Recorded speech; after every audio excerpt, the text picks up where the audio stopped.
নমস্কার বন্ধুরা, শিবানী রান্নাঘরে আপনাদের সবাইকে স্বাগত। আজকে নিয়ে চলে আসলাম একটা আমের চাটনির রেসিপি। ভিডিওটা দেখতে থাকুন, আশা করি ভালো লাগবে। একটা কড়াই বসিয়ে দিয়েছি, আমি একটা আম কেটে নিয়েছি, দেখালাম আপনাদের। এবার আমি শুকনো কড়াইতে দিয়ে দিলাম দুটো শুকনো লঙ্কা, 5 ফোড়ন আর কিছুটা মৌরি। আমি এটা শুকনো খোলায় ভেজে নেব। খুব সুন্দর একটা গন্ধ বেরিয়ে এসছে। এবার আমি মশলাটাকে নামিয়ে নেব।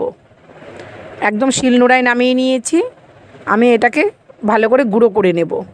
দেখুন বন্ধুরা, গুঁড়ো হয়ে গেছে। আমি একটা বাটিতে নামিয়ে নিচ্ছি। বাটিতে নামিয়ে নিয়েছি। এবার কড়াইতে তেল দিয়ে দিলাম, সামান্য একটু সাদা তেল দিয়েছি।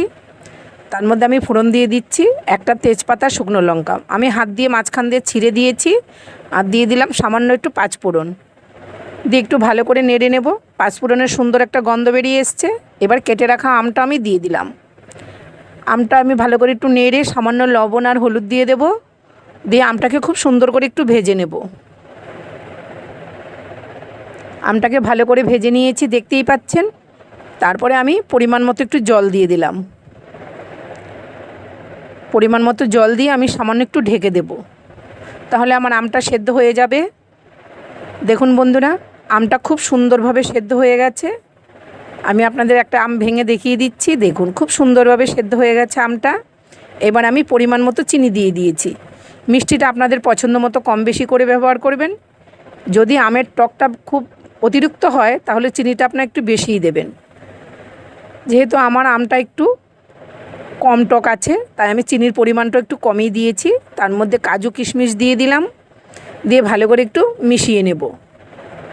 চিনিটা একদম গলে খুব সুন্দরভাবে ফুটে গেছে। আমি একটা আমের পিস এইভাবে ভেঙে দিচ্ছি, তাহলে চাটনিটা একটু টক ঝাল মিষ্টি খুব সুন্দর হবে।